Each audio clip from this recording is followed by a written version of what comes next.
Hey everybody, Hi. I am Miss Dynasty, And I'm Maggie. and today we're having a girl talk. We're going to talk about the many ways that God has really blessed us in our life through His Son, Jesus Christ. Yes. And we're hoping that our stories and the questions are going to inspire you and encourage you to create a relationship with God for yourself. Right. And it's such an amazing journey, I think, just to really go back and reflect, okay, how God did everything and who is He in our lives, And so this is just something that has been on our hearts. Me and Royce were like, okay, we need to make a video, together and just talk about, the real things of what goes on in our mind as Christians, as just, devoting ourselves to God and His Word, and really how that process all even came about, how we even got here. The first question is, what were you like before becoming a disciple or following Jesus Christ? Who were you? Ooh, okay. So for me, before coming to God, I was this adventurous person. I've always had this adventurous personality of mine ever since I was a little girl. But I was just I was on this ride of my life to just be I need to do all the impossible things, the things that nobody does. And so before coming to God, I was really reckless with just what I got into, what I would do. And in my head, I was calculated. I was very calculated. I was I will calculate this risk. But I was someone who was chasing dreams, chasing adventure, but I was chasing it on all the wrong ways. I left, I'm from South Dakota, went to school in Nebraska. And in my time living in Nebraska, I was really by myself. It was the first time really kind of being by myself, family not close by. And so I lived a double life. A lot of the things I would do were in the dark. Most of my family didn't realize I was doing. I smoked. I love going out because I love dancing, which is not a bad thing. Love to go out and dance. But I felt I can only be seen in one kind of light, So I was I would always go out with my friends Wednesday through Sunday. Girl, Wednesday through Sundays. It Any was off day. Exactly. Girl, I wasn't even off sometimes. I had to work Thursday morning, Friday morning, sometimes even Saturday morning. Wow. And I would be there at work. But I wouldn't be there completely 100% there. I'd be a little turnt. I'd be a little tired. I had those days too, girl. I'm not gonna lie. I definitely had those days. Get a little hungover. I know I just got in, but can I go to the store and get some water? Right. I'd be let me just get some coffee. I'm fine. I just didn't sleep well. That was my excuse. I'm not here today. Right. I didn't have a good sleep, and obviously some people knew that wasn't truthful, but they were just I was young once. And I just kind of brushed that off because I didn't want to be told the truth. And so that was my lifestyle. I was hiding under a rock from the people who mattered the most to me in my life, and then living this double life that allowed me to chase thrill because I thought it brought me happiness. I thought it brought me joy. And that's what I did. I would do all these crazy things that nobody I'd take up these crazy jobs and work myself to the bone. I bought a car that I probably couldn't afford and shouldn't have bought, but I was I'm young, I'm successful, and I'm going to do all the things that nobody says I could do. But I didn't plan. I didn't sit down and consider the cost, and I just created more debt for myself. I just didn't plan. I was this reckless person that just went and did whatever I thought I needed to do. I love your story because I can relate. Every time you share aspects of your life, I can totally relate. Just being a rebel, Being I was totally into punk rock. I'm talking. I love my Billy Idol. I love my Ramones. I love my Sex Pistols. I love my Buzzcocks. Joan Jett. Everybody. I was into it. So when I get into things, I give my whole heart into that. And before following Jesus Christ's way, being into that punk rock is similar. I would work, but some people would on the weekends. That'd be their time to let their hair down and do their thing. I'm listen. Any day I'm off, that is a weekend, and I'm gonna treat it as such. I was very ambitious. So I would work a lot. I went to school, But I was like, a school thing's not for me. I'm not going for myself. I'm going because my family's making me go. So I dropped out of school. I'm like, right? I did that too. I'm just going to get money. And then ended up dropping out of school just to work and party. Work and party. And that is where, like, Satan had a hold on me because I thought I was making all these friends. And this is where people really just had their fangs out, like, quote-unquote, befriending me. And I just fell into, like, this vicious cycle of drugs and partying and just separation. People didn't realize or recognize who I was. Yeah. I was different, becoming a different person. And for me, I couldn't see this outside looking in. But those who have known me for so long, they would see it. They'd be like, hey, sis, like, is everything okay? And I'm like, yeah, I'm good. Hanging out with so-and-so and so-and-so. They're like, yeah, we don't like that friend of yours. So that was, rebellion. I'm like, no, they're good people, But then Satan really had a hold. Because I'm like, listen, they can do no wrong in a sense. Yeah. But I ended up being hospitalized and dealing with, like, mental health issues for so long. And that rebellious spirit actually worked out in my favor in the long run in many different ways. Because now, years later, I'm an entrepreneur. I love to encourage people with my story. I no longer smoke. I'm not a drinker. I mean, I drink sometimes, but it's nothing like it used to be. Like, I know my limits, and I know the circles that I choose to be around and what they bring for me. And is it glorifying God? Is it glorifying my purpose? Am I gonna be a light if I'm reverting back to the same old circles? Mm-hmm. So I'm learning how to navigate and maneuver. And like I said, I've become an entrepreneur. And before God, that was also one of my pride and joys. Yeah. I have to figure out how to be successful because in my eyes, my family was not validating me. Yep. I've been doing music for so long, and I'm always hearing Royce or Miss Dynasty, when's your album coming out? When's your album? But I would always struggle financially trying to get studio time. And getting studio time is a challenge in its own because finances, yes, but then I wasn't being respected with my time. I wasn't being taken seriously, even though I had paid money, even though I had made an appointment. It was just Satan and his angels, if you will, and it's people just like saying, hey, this is a woman, I don't think she's serious, so let's just like not give her the time of day in a sense. So that's kind of how I was, but I would still be filled with that selfish ambition, like I'm gonna show them. And at that time, and also after a while, crystals became my god. Like I would pray, but oftentimes it would be praying for other people. I thought it was selfish for me to pray for myself. I thought it was very selfish. I'm like, no, God's gonna bless me if I pray for others. If I do for others, that's how he's gonna bless me. So I thought I would see myself as a good person. I didn't mean any harm by anyone. Yeah. But being a friend more so to other people than myself, being a healer, going to all kinds of healing circles, leading some of the classes and workshops and sharing information and healing. Because I'm an energy healer, I'm a yoga instructor. Sometimes I do motivational speeches and talks and conversations, I do discussions. So I do a lot. But when I started like following the Bible and he started refining aspects of me, I'm like, oh, okay. I see like it's not so much what I'm doing on the outside. Yeah. It's the attitudes of our heart. Right. Okay. And and before discipleship too, like I struggled with not only not feeling validated by friends and family that I thought cared, but I also struggled with just like not feeling like enough, not feeling like enough, and also not being firm. I'm like, how do I set this boundary, like to not be crossed and be taken seriously, but still like have their friendship or have them in my life, right? Or even in business, how do I let them know this is strictly business, and then everything else is after the fact of what the intentions were set, without it coming off like, oh, she's a pushover. So as a woman especially, I feel like it's definitely challenging. Shout out to Nicki Minaj. I always think about that one video she has about if I would have accepted the pickle juice, I would have been drinking pickle juice. And it's so true because we teach people how to treat us, and we train them in a sense how to treat us, but also God trains us on how people need to be treated, and he adds that extra sense of refinement. So it was crystals, it was yoga, it was meditation.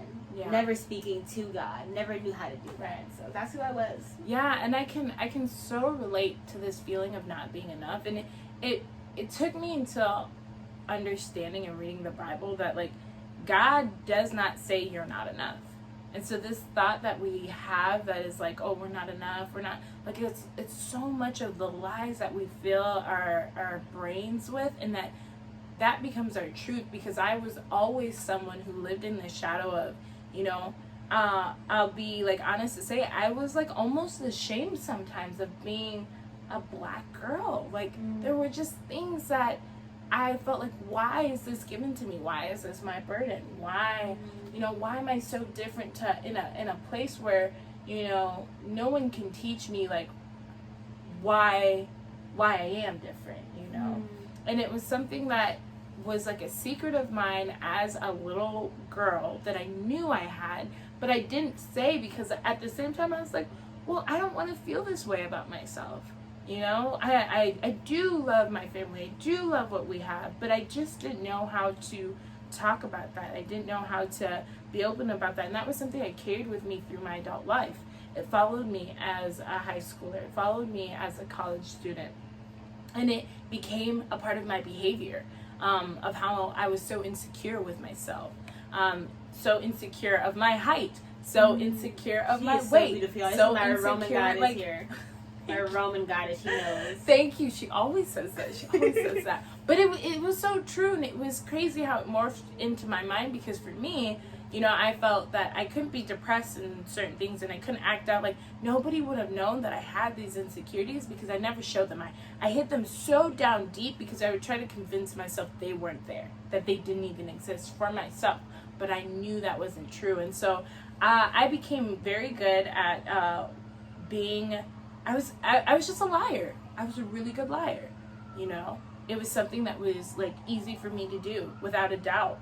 I could convince myself, I could convince a lot of people about something of myself that wasn't true. But I could do it because if I convinced myself that I was my own God, in a sense, that I tell the story of my life, that I am the author of my life, that I write this story, and so I can decide which way it was gonna go. And I believed that so much that when I was going through troubled times, I'd convince myself I'm not going through troubled times. Like, I would so convince myself that it's just this and that's it, and not really go underneath all of that. Like, what is really going on? What's going on in Maggie's heart? And so that was a lot of my battle as a teenager into my adult phase. And so I was definitely someone who fell into just all of these things that were not good, like we were talking about, like smoking, just even being impure and sexually immoral. Those are just ways of how I just kind of dealt with the things that I was going through and shoved that off on the side. But yeah, that was me before discipleship. I was just scratching at things just to get what I want, what Maggie needs. How do I fulfill Maggie? How do I make Maggie greater? And I always like wanted to be this great person. I was like, I want to do great things.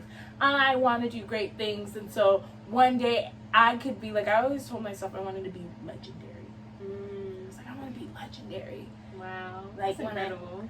Girl, it is. I mean, God is possible, for real. Exactly. Only God can be legendary. And so, like, I love what you said, because even about, like, Satan, and I think you said Satan and his angels, you know, but we know his angels are demons. They ain't real angels.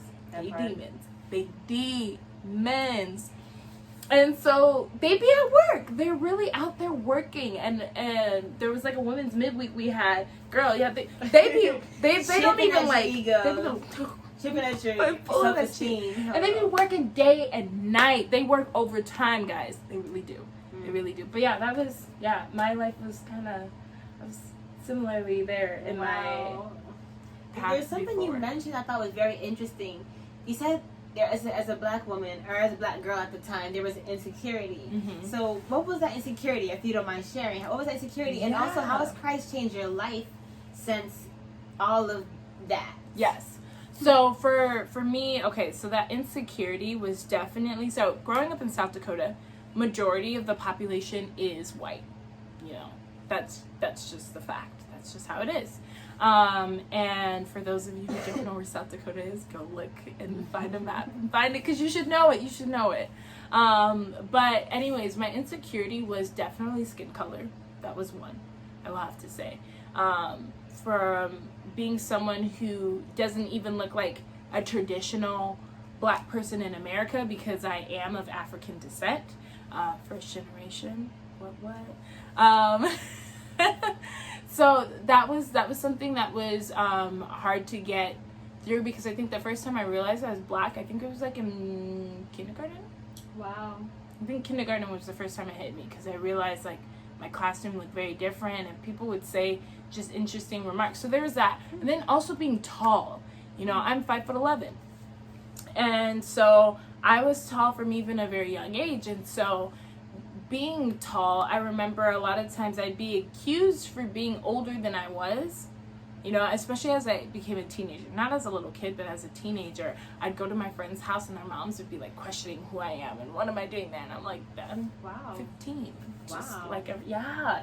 That was weird. That phase really hit hard. Like, what were, I can't even imagine what could be some of their thoughts as a child.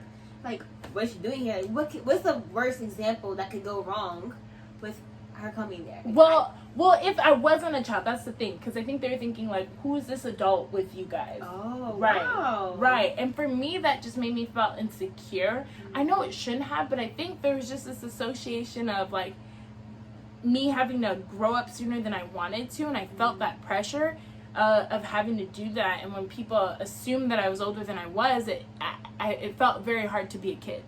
It felt very hard to just be, you know, just to be that childish behavior or whatever, you know. So those were definitely my insecurity with skin color, because it changed the way I view beauty, especially growing up in such a Caucasian heavy influence state. So when you see the image of beauty, or what they say beauty is, it's always, you know, someone with fair skin, someone whose complexion is lighter, and that have like silky long hair, and you know, my hair. I so hate racism. Yeah. Hate it. Yeah. Because I jokingly say this, and I'm low key like serious. If I could have, some people believe that we chose this life before we got here. Mm-hmm. Like, my father's one of those people, you know, that you made an agreement with God that you wanted to come and take on this life. And I'm like, well, God, if I could have came down before I manifested here, I would have been like, I want to be this complexion. I want to be a chocolatey complexion. I want to have the curves in the right places. I want to be like, Just put the curves in the okay, right and I want to be this places. tall. You know, I would have been a chocolate sister first and foremost. Okay, you skipped that part. I love this girl. I love my sister. So much encouragement. I appreciate it. I really appreciate you. Is there anything else you wanted to mention about? No. What I want to know about yours is like, if you have insecurities. So, oh my God. So yeah, so insecurities, and then we're gonna talk about like how Christ is changing those insecurities in our lives. So, one big insecurity that's come up is okay. So, this is how the devil got me, not knowing who God sees me as, who God has predestined me to be. So yes, Royce, Miss Dynasty, she's beautiful on the inside and on the out. And unfortunately, many get stuck on, you gotta snap to that. Thank you. On the inside and on the out. But unfortunately, most people get so bamboozled by what they see, and whether it be a good read or not a good read, sometimes they're on for the ride. And I think for me, I didn't feel beautiful. I thought I was smart. I spent a lot of time reading, because I wanted to be a resource to my people and my community.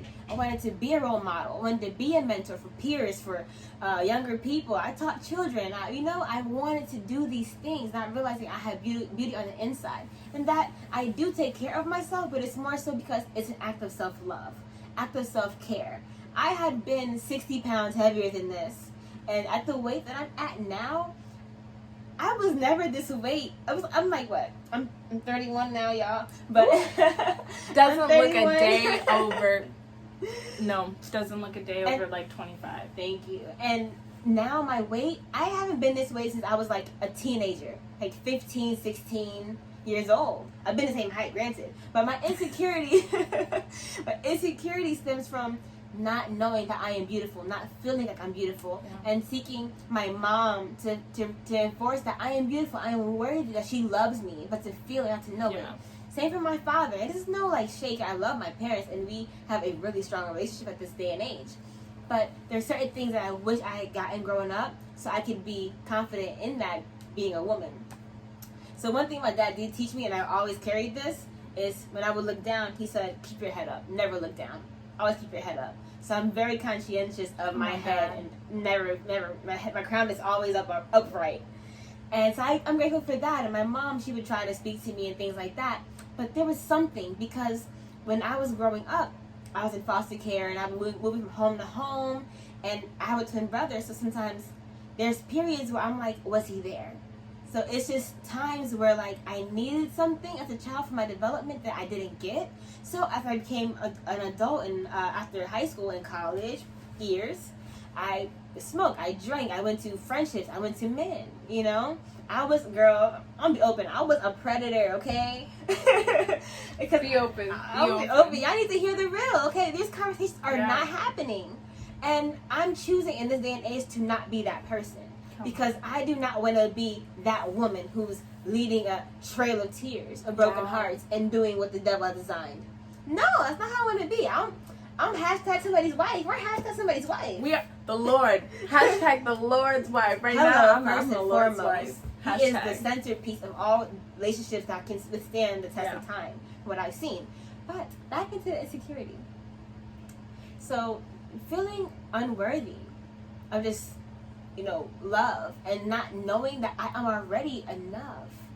That was a huge insecurity. Even in my art and my craft, I've been rapping, I've been writing music since I was 14, 15. But I've always been singing and doing that for a very long time, since I was like 4 or 5 years old. I was singing to comfort myself. And just this, like, seeing people that I've known, I don't know if I should name drop. People kind of throw shade when you name drop. Yeah, it's okay. But people that I was in close vicinity growing up with, like, I admire these people. And I love to see them where they're at right now. I love it. And it encourages me. And at the same time, I'm like, well, what could I have done differently? How why not me? What could I have done? Like, why? So it's this another insecurity. I'm not good enough? Like, is my music not good enough? Or, so there's insecurity. Or, oh, it's just a hobby. Or, it's go to school. I mean, I'm great at school. Oh, that's good. But it made me feel like I'm not good enough. I say all these to say, like, I felt like I'm not good enough. So the way that Christ has really changed all these things in my life, whenever I'm feeling insecure in any aspect of my life, I have the Word of God. I have the Bible.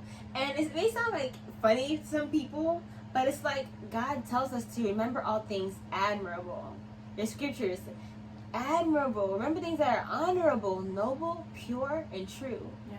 This you know is my will over your life, And I think about that. I'm like, you know what?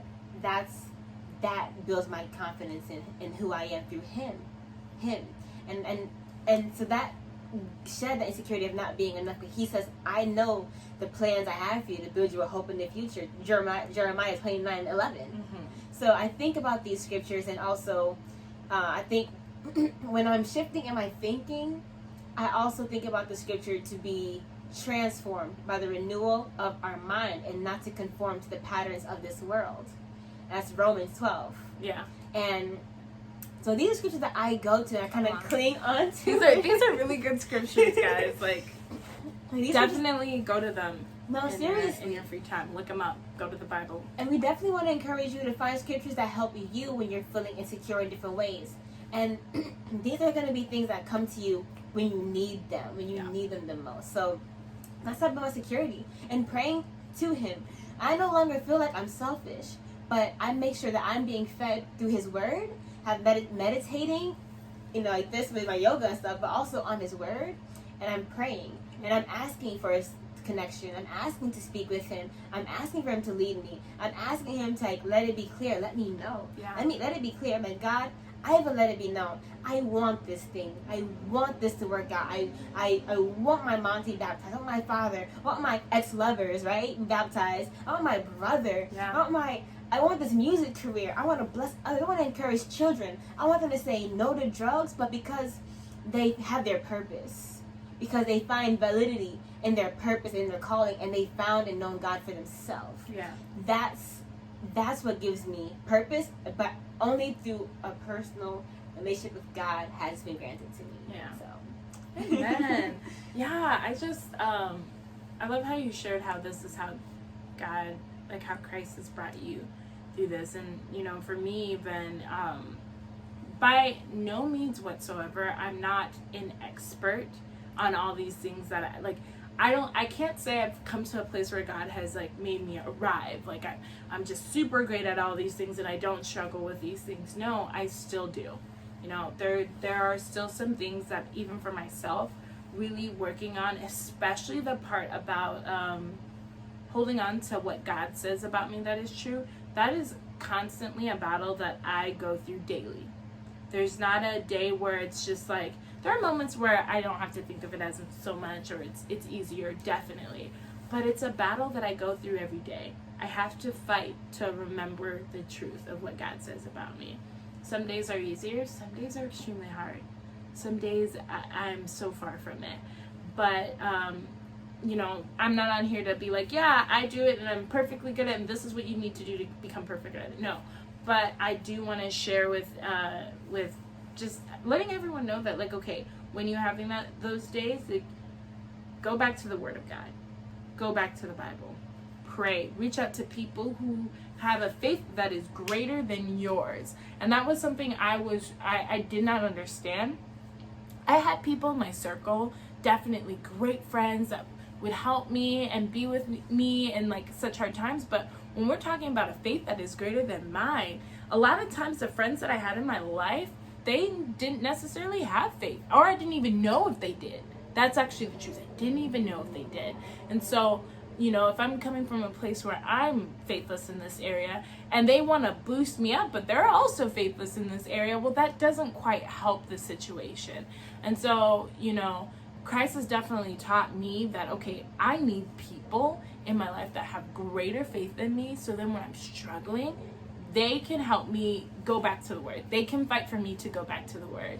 And that was something I needed, so I'm not just reaching out to other people.